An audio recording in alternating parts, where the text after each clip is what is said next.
ನೋಡು D K, ನಿಮಗೆ C M ಆಗೋ ಆಸೆ ಮೊದಲಿಂದನೂ ಐತೆ, ಆದರೆ ಸಿಚುವೇಶನ್ ಡಿಫೆಂಡ್ ಮಾಡ್ತಾ ಇಲ್ಲ. ಹಾಗಾಗಿ ನೀವು ಸಿ ಎಂ ಆಗೋ ಡೌಟು. ನಾನು ಹೇಳ್ದಾಗ ಕೇಳು, ಎಲ್ಲ ಒಳ್ಳೇದಾಯ್ತದೆ. हाँ देखिए डीके शिवकुमार जी, तुम हमारा खासा मेहमान है. अगर हम नेशनल हेराल्ड केस में अंदर गया तो तुम भी आना पड़ेगा, क्योंकि वो अंदर के बाद तुमको अच्छी तरीके से मालूम है.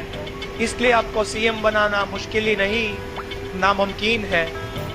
ಡಿ.ಕೆ. ಸಿಎಂ ಆಗ್ತಾರೋ ಇಲ್ವೋ ನನಗೆ ಗೊತ್ತಿಲ್ಲ. ಸದ್ಯ ಅವರು ಡಿ.ಸಿ.ಎಂ ಆಗಿರೋದೇ ಆಕಸ್ಮಿಕ. ಡಿ.ಕೆ. ಸಾಹೇಬ್ರು ಅಂದೇನು ಟಿಕೆಟ್ ಕೇಳಕ್ ಹೋದಾಗ ಯಾರೋ ಹುಚ್ಚ ಬಂದವನೇ ಅಂದಿದ್ರು. ಇವಾಗ ಅವ್ರಿಗೆ ಫುಲ್ ಸಿಎಂ ಕುರ್ಚಿ ಹುಚ್ಚಿಡಿದಿರೋ ತರ ಕಾಣಿಸ್ತಾ ಇದೆ. ಮಗ ಕರ್ಮ ರಿಟರ್ನ್ಸ್ ಮಗ.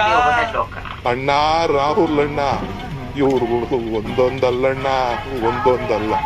ದಿನ ಪೂಜೆ ಮುಗಿಸಿ ಮಲಗಕ್ಕೆ 3 ಗಂಟೆ ಆಗ್ತದೆ.